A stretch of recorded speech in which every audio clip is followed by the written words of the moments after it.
In the beginning, there was darkness, and then, bang, giving birth to an endless expanding existence of time, space, and matter.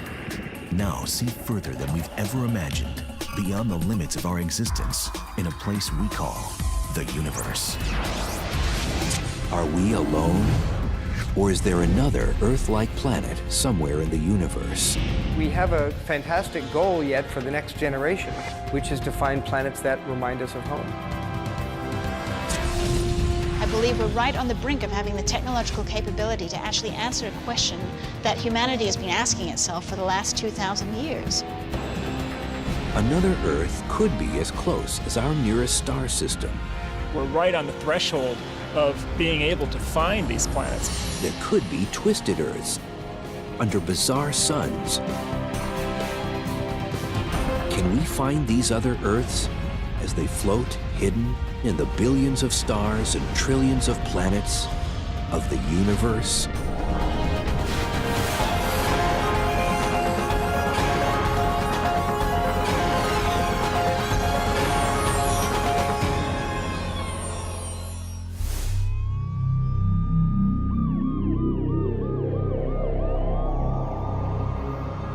Is there another Earth in the universe? It's perhaps one of the oldest ideas since mankind was able to look up at the stars and wonder. Back when people were sitting around their campfires and looking up at the stars and imagining them as other campfires with other tribes around them. What exactly do we mean by another Earth?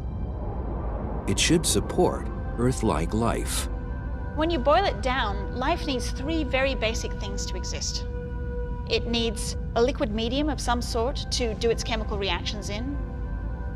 And we think water is the most likely liquid medium. It's very prevalent in the universe. We also need to look for the basic building blocks of life, the molecules that can help to put life together, the phosphorus in your DNA. And we need to have an energy source. It turns out that a terrestrial planet that has water on it pretty much has all of those things we need. Not all planets capable of supporting Earth-like life would have to be carbon copies of our own Earth. So you can think of it like a series of different types of houses. If you go into a city, for example, there will be grand mansions, and there'll be smaller, more modest little two-bedroom homes, and there'll be city studios and skyscrapers and so on and so forth. All of these house people, all of these can help house life. And so we think about that when we go out into the universe looking. We're going to be looking for houses of all different kinds and keeping our minds open as to what could support life.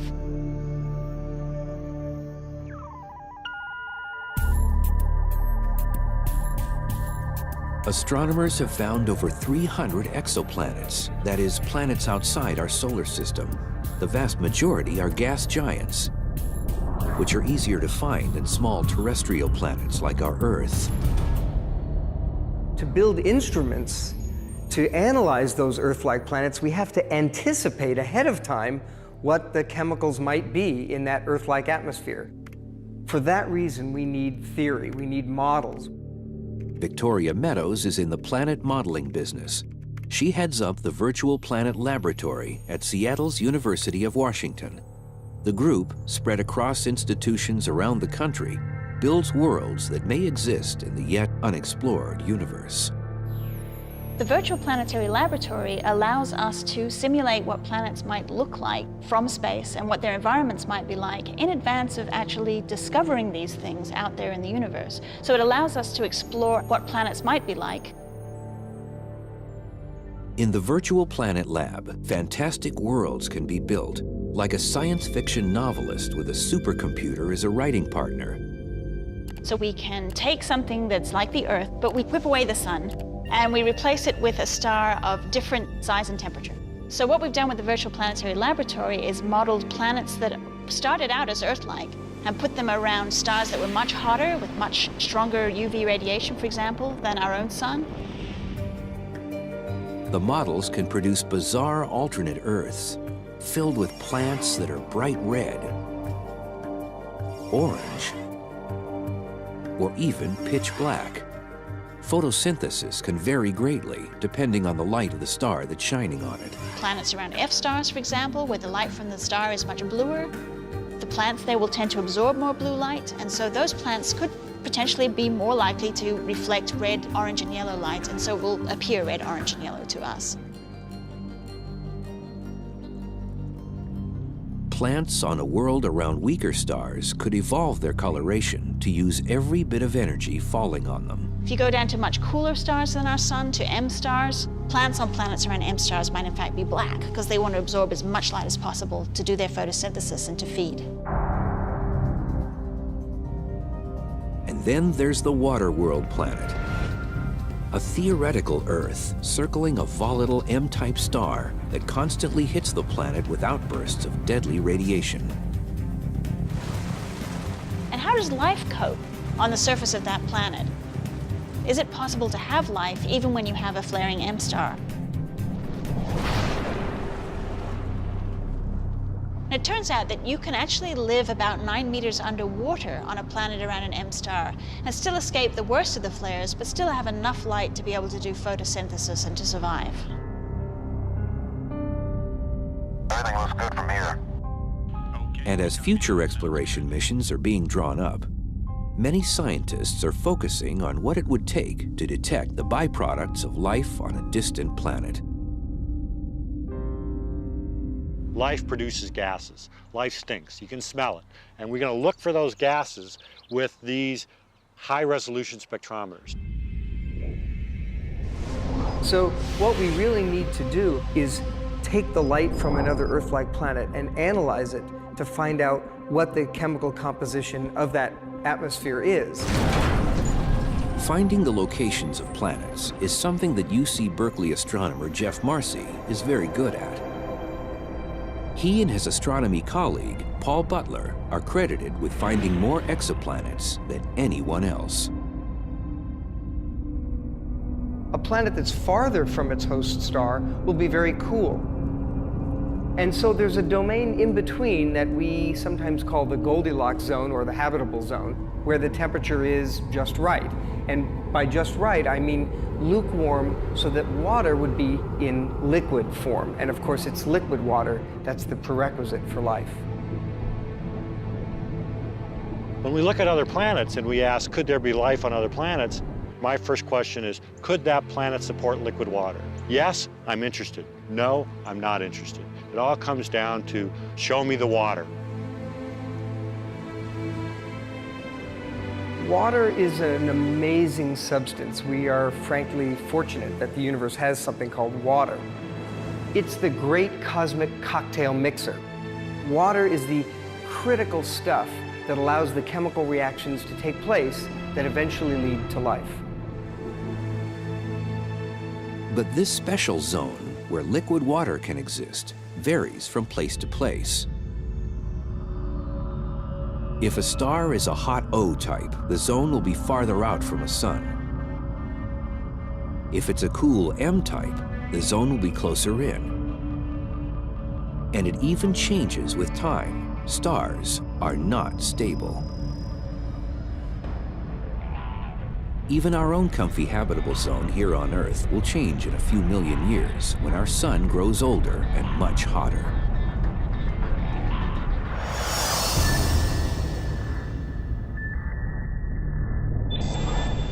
Current technology doesn't exist to take pictures of distant exoplanets.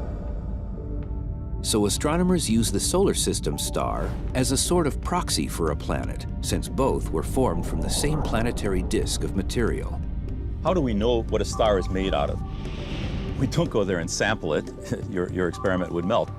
Astronomer Wes Traub heads up the effort by NASA's Jet Propulsion Laboratory to come up with the next generation of instruments that will look at planets outside our solar system. What we do is we just simply look at it and we break the light up into different colors. This was done several hundred years ago by Newton. He discovered that if you put a prism in a ray of sunlight, it breaks it up into blue, green, red. And you look at these different colors and you discover something very startling all of a sudden. There are parts where colors are missing. And these missing colors are a fingerprint of the constituent of the sun that you're looking at. With current technology, we can't directly view a spectrum of a planet outside our solar system. But eventually, more powerful instruments will allow us to use the same technique to fingerprint a planet for evidence of life. If we look at that light from the planet and break it up with a prism or something similar, we can tell what the planet is made out of, and that's how we know whether our planet has oxygen, like our atmosphere, whether it has water vapor in the atmosphere, whether it has ozone, carbon dioxide, and nitrous oxide. But nothing in the universe stays the same over time. When our Earth formed 4.5 billion years ago, it had a very different atmosphere than it has now. It's a challenge that Meadows and her team anticipate as they build their models of other Earth-like planets. We would be very short-sighted to look just for an oxygen-rich planet at the same stage of development. So the thing is, when we go out to look for habitable worlds, they could all be extremely different. They could be very diverse. And if we find another Earth, what are the chances we'll find a civilization on it that we can communicate with?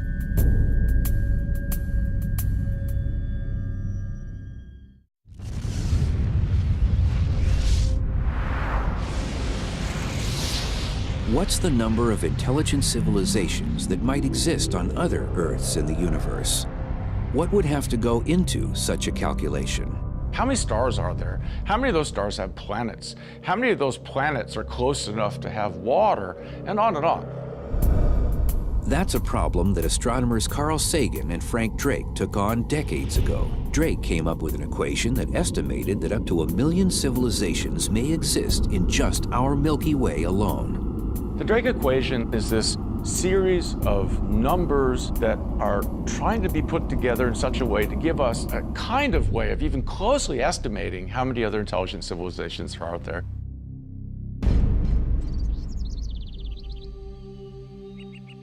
Peter Ward, a professor of biology and geology at Seattle's University of Washington, thinks the Drake equation greatly overestimates the number of advanced civilizations that could exist on other Earths in the universe. Ward and astronomy professor Don Brownlee's book, Rare Earth, explains why they think complex life, animal life like humans, may be rare in the universe. We began to think that it was just too simplistic, that there's other stuff involved. Ward cites a number of factors that he thinks would lower the original Drake estimates of how much complex life could exist in the Milky Way, and by extension, the universe. First of all, plate tectonics. Plate tectonics is continental drift, and one wonders why would that have anything to do with the frequency of life on the planet? Plate tectonics also produces a recycling of elements, and that recycling does some very fundamental things. The most fundamental thing it does, it produces a temperature gauge. It's like a thermostat on the planet. If we get too warm, plate tectonic processes help us cool off.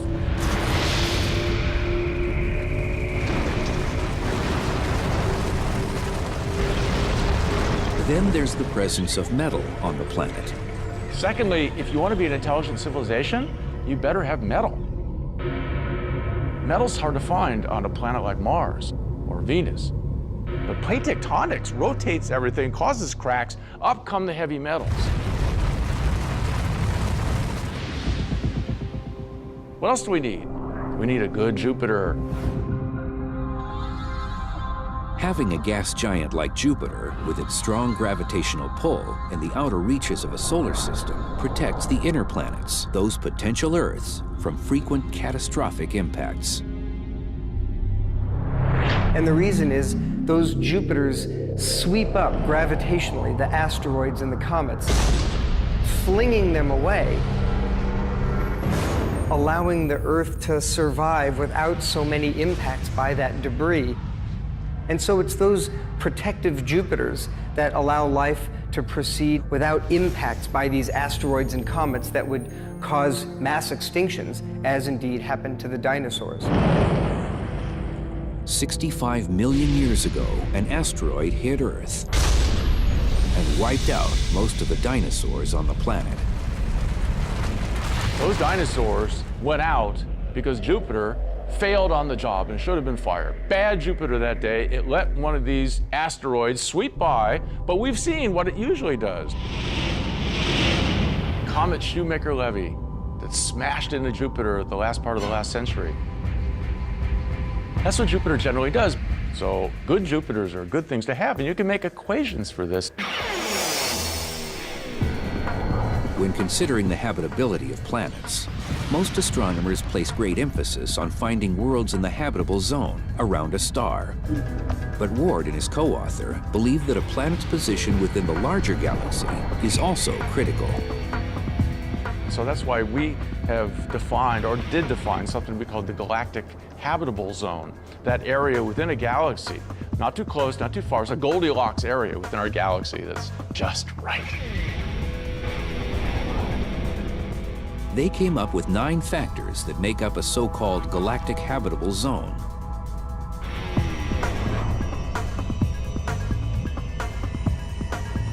Earth's position in the galaxy was considered. Away from killer neutron stars, black holes, and deadly gamma ray bursts.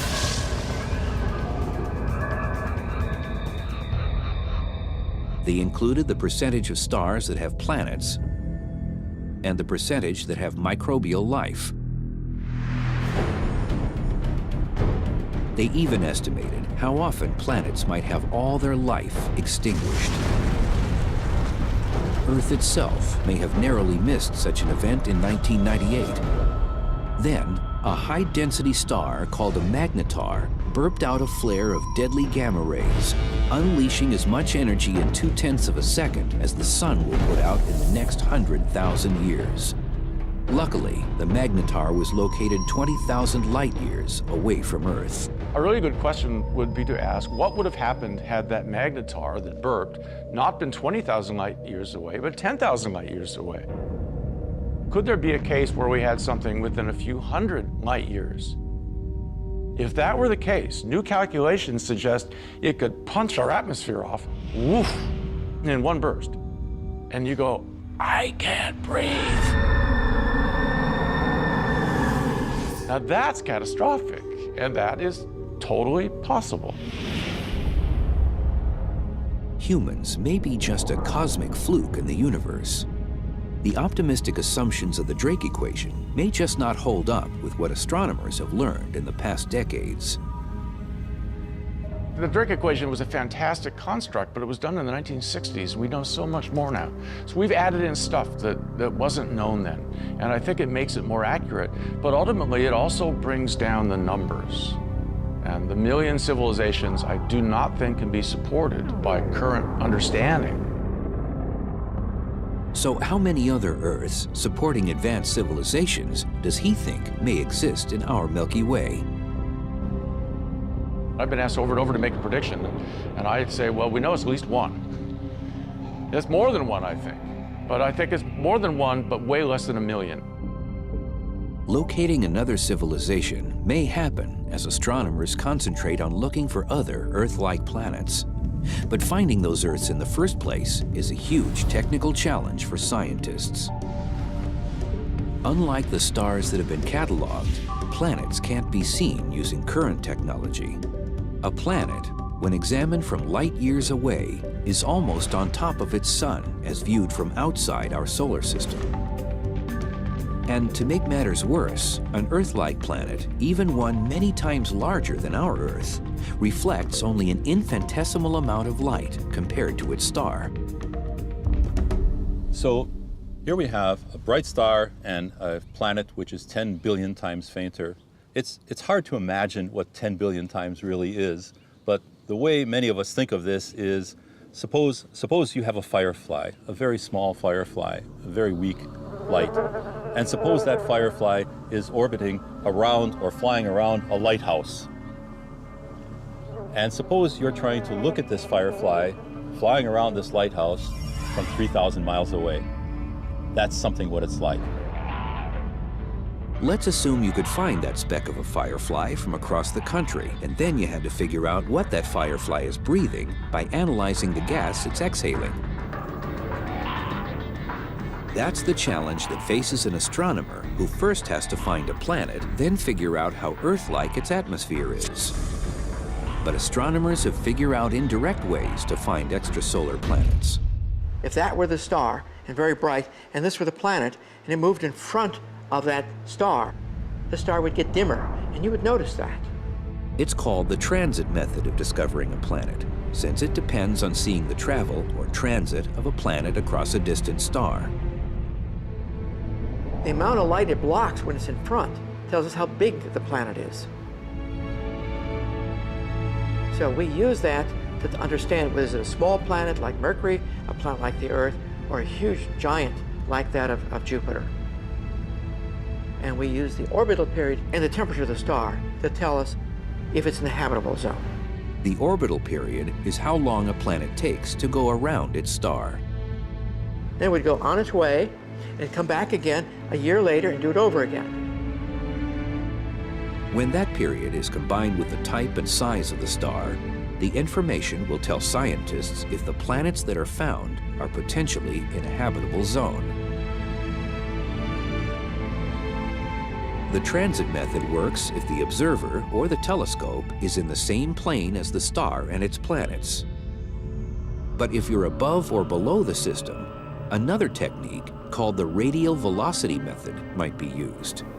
That method depends on careful observations of a distant star to watch if it's being gravitationally tugged back and forth by an unseen exoplanet. Astronomers can use that information to figure out details about the exoplanet that's influencing the star. Equipped with these tools, astronomers are finding hundreds of planets, some never dreamed of in astronomy textbooks. Super Earths, hot Jupiters, and even some close cousins to our own Earth.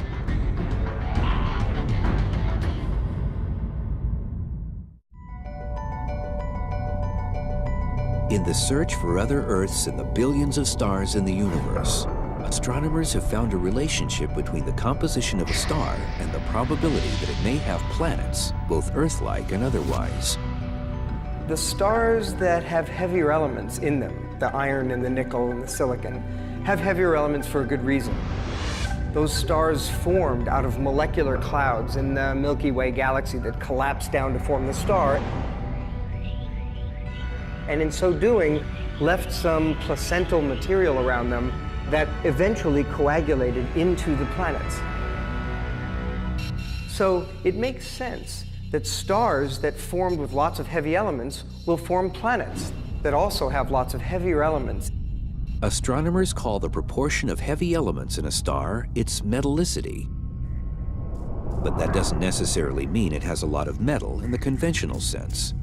Metal, for an astronomer, is any element that's heavier than hydrogen or helium. So in astronomer speak, lithium is a metal, sulfur is a metal, chlorine is a metal, and not just elements like iron, gold, and silver. An Earth-like exoplanet not only needs heavy elements in its composition and to be in a star's habitable zone, it also needs to be the right size to sustain life. Right size means it can hold on to its atmosphere and have plate tectonics and volcanoes, both considered critical to regulating a planet's temperature. To do all this, astronomers estimate that the smallest a planet can be is 1/3 of Earth's mass. On the high side, a habitable planet cannot be greater than 10 times our Earth's mass. The very existence of exoplanets has gone from theory to reality only in the last decade. A little over 10 years ago, we had no known extrasolar planets at all. The only planets we knew of were those orbiting our sun. And now we know of planets orbiting other stars. And of course, what's really exciting about these planets is that some of them may be habitable, and so there's a chance that there's life on some of them. Of the hundreds of exoplanets found, some may not follow the familiar blueprint of planets in our solar system. We found these bizarre Jupiters that orbit very close to their star. They're blowtorched hot, and these Jupiters undoubtedly got close to their star by migrating inward.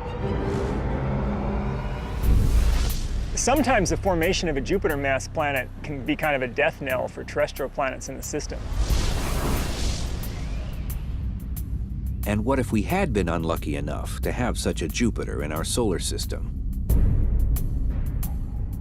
It would have slingshot the Earth right out of its orbit into the vast, cold darkness of outer space, and the Earth would eventually die off as a cold, dark hulk.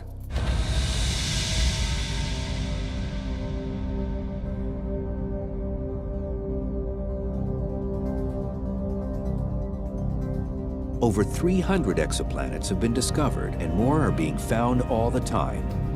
But the majority are monstrously huge gas giants that hold little promise of being truly Earth-like. In the Pegasus constellation, some 50 light-years from Earth, the planet 51 Pegasi b can be found. It was the first planet discovered outside our solar system. A gas giant as big as Jupiter, but orbiting much closer to its star. It races around its sun in just 4 days.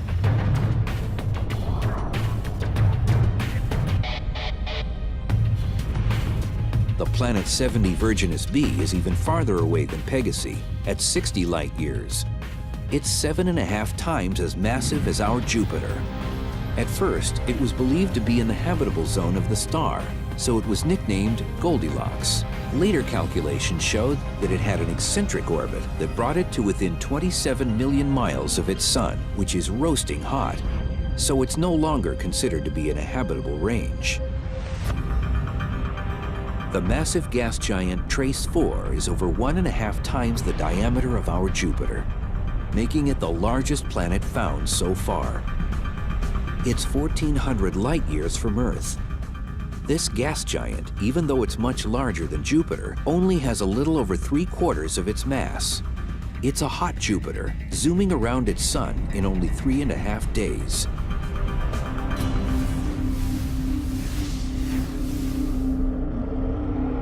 Astronomers haven't been able to find true Earth-like planets outside our solar system because they've not yet been able to detect such relatively small rocky planets as our Earth. The technology is just not there yet. But astronomers are having more luck finding what are termed super-Earths. People actually being able to discover planets that could potentially be in the habitable zone around other stars. And one classic example of this is a planet called Gliese 581c. The Gliese 581 system is located about 20.5 light-years from Earth in the Libra constellation. Gliese 581c has 5 times the mass of our Earth. There were hopes that 581c would be the first Earth-like planet found in the habitable zone of a star, but that turned out to be wrong. Probably it's a little bit on the wrong side of the fence. So that one, instead of being a super Earth, is probably a super Venus.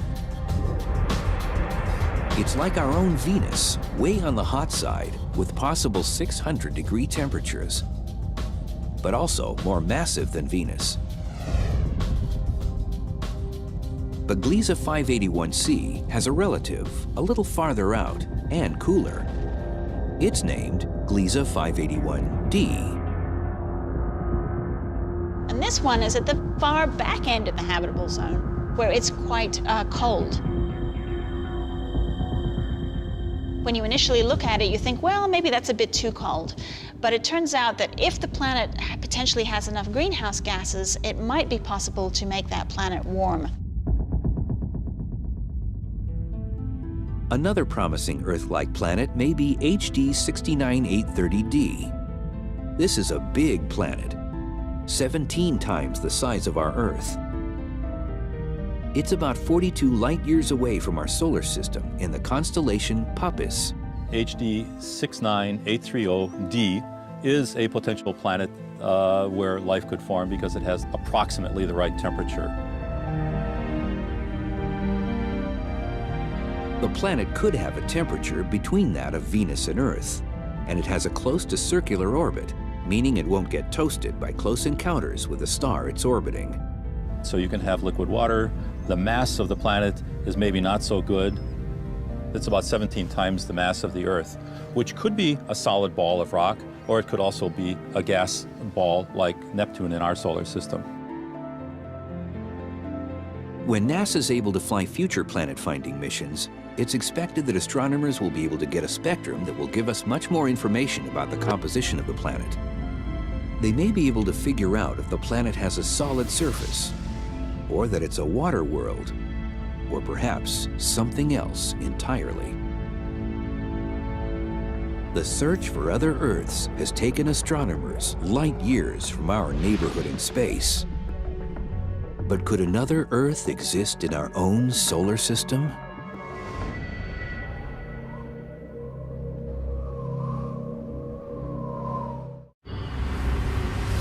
While astronomers look at star systems many light years away in hopes of finding another blue marble of a planet, other Earths may be a lot closer than that.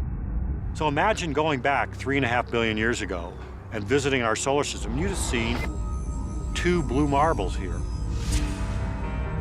Earth, water, thick carbon dioxide atmosphere, warm conditions, life. Now imagine moving a little over, you see Mars. Water on the surface, thick carbon dioxide atmosphere, warm conditions, possibly life. Well, the 2 planets start evolving. Earth stays habitable.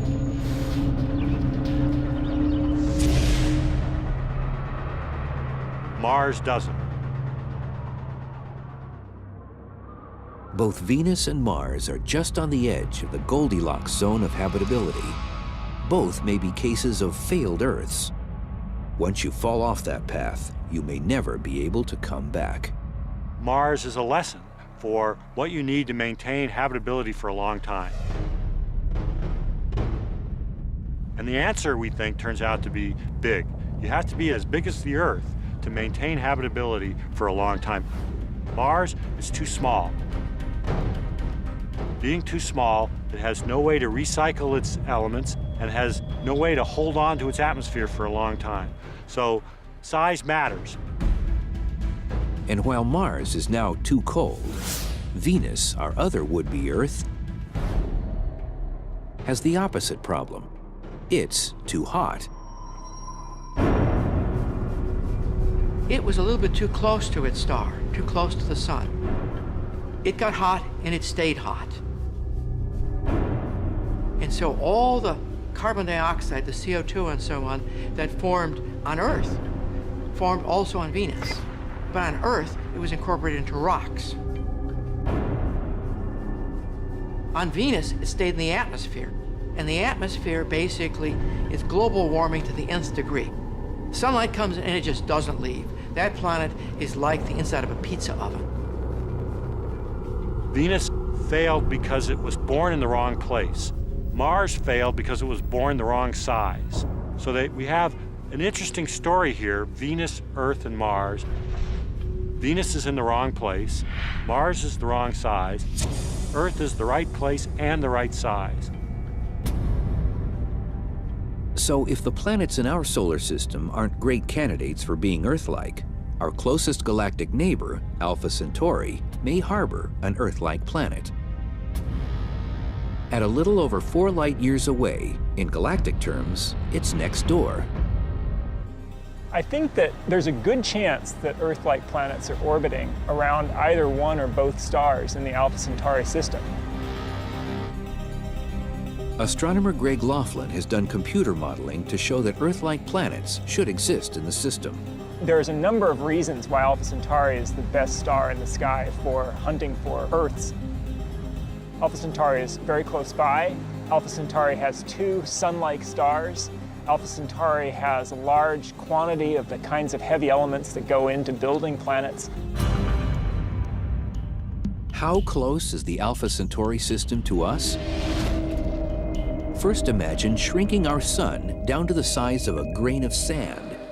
A grain of sand is just about the smallest object that you can see with your eyes and just about the smallest object that you can actually feel with your fingers.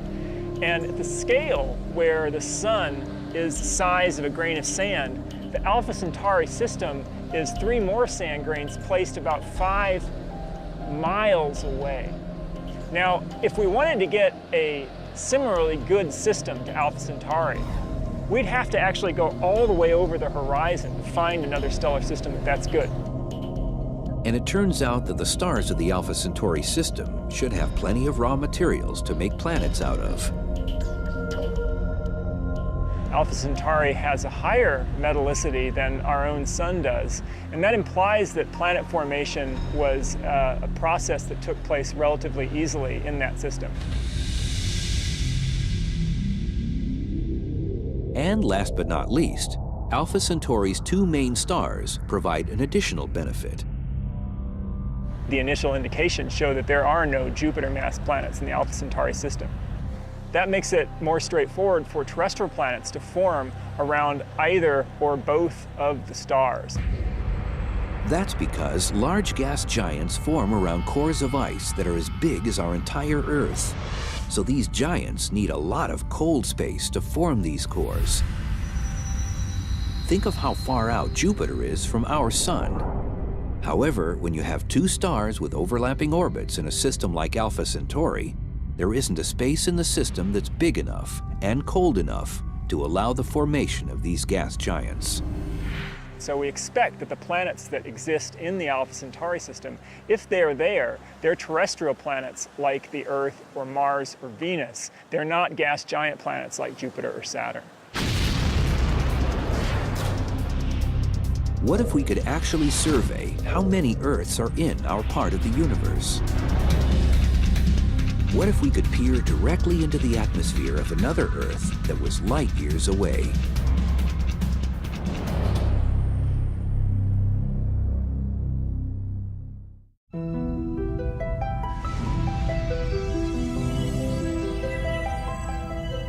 In order to find another Earth, astronomers have to eventually overcome the huge technical challenges of how to view a distant planet.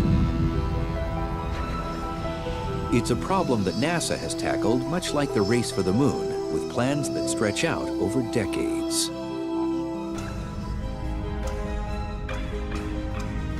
The first exoplanet-finding mission will be Kepler, which launches in 2009.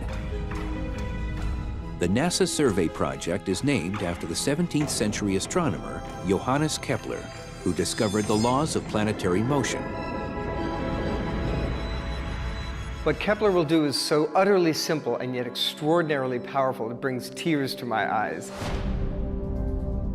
What Kepler will do is simply be a space-borne telescope and stare at the constellations Cygnus and Lyra, taking picture after picture after picture, with the goal of looking for stars that dim when an Earth-like planet blocks some of the starlight. And it will be the first time that we humans detect other Earth-like planets around other stars. The principal investigator for Kepler is William Barucki. He's been championing the mission for 25 years. Kepler basically is a space mission that puts up a very large telescope. It's very much like a camcorder. It's always taking pictures of these stars, sending that information back to you. The mission is a comparatively small survey project to look at a fixed portion of the sky for an initial time of 3.5 years. The main result from Kepler will be to give us a statistical count. It's a head count of what the population is. You know, how many small planets do you have and how many large planets do you have? Kepler's results will in turn be used to help decide what will be built for the next generation of planet-finding missions. Kepler really is one step along the way. It's to try to find Earths and find out whether they're frequent. If they are frequent, they must be close. So we can build a modest instrument. If we don't find many Earths, What that means is before you're going to find another one, you're going to have to look a huge distance into space. So you're going to have to build a much bigger, much more expensive instrument. The most majestic, spectacular telescope ever conceived by humanity is something called the Terrestrial Planet Finder. It will be an enormous telescope in space, frankly probably costing several $1 billion, but what it will do is absolutely unique. It will be the first telescope to take pictures of other Earth-like planets.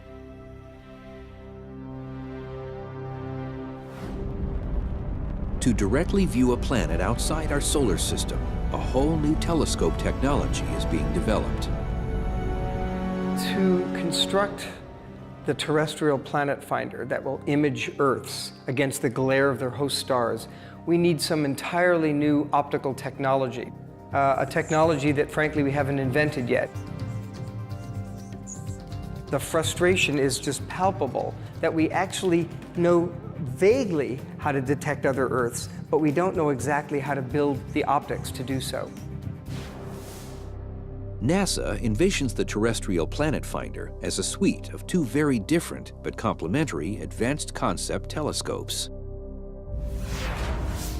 The first, the Visible Light Coronagraph, consists of a large optical telescope with a mirror at least 100 times more precise than the Hubble Space Telescope. A coronagraph is a single telescope which collects the light from a star and focuses the light at the back end like a normal telescope. Except at that point, we block the light from the star and we try to let the light from the planet come through. By doing this, you cancel out the scattered light in the instrument, and so you allow yourself to be able to look at this planet which is 10 billion times fainter than the main star. The second Terrestrial Planet Finder mission will be an interferometer. An interferometer works by taking the light from a star that comes in and capturing it with two telescopes, sometimes more. And this combined light can be arranged in such a way that the light from the star disappears. That's good in the sense that you now can look at the planet that's next to it, and the light from the planet does not disappear. That's the magic of an interferometer. To get all this done, new levels of precision in control and command technologies need to be perfected. Something that could take years to develop.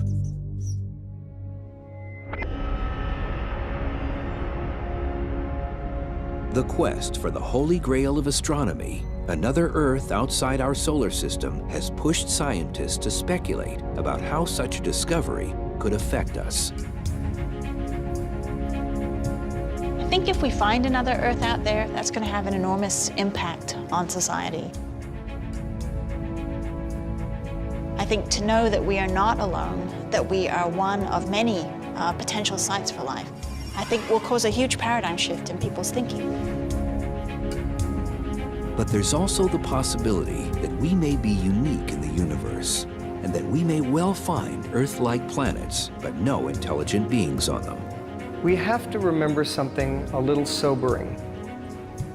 It is still possible that we humans are some fluke on the evolutionary tree, a twig, if you will, that happened on the East African savanna 2 million years ago, and those hominids somehow occupied a very rare niche that hadn't happened in 4.5 billion years on the Earth. It could still be that we humans are an extraordinary rarity in the Milky Way galaxy. In fact, it could be our destiny as a species to explore the Milky Way galaxy and be the first such explorer species. In which case, our destiny would be to find our roots, chemically and biologically, among the stars. We have a TV picture now. Really looks beautiful.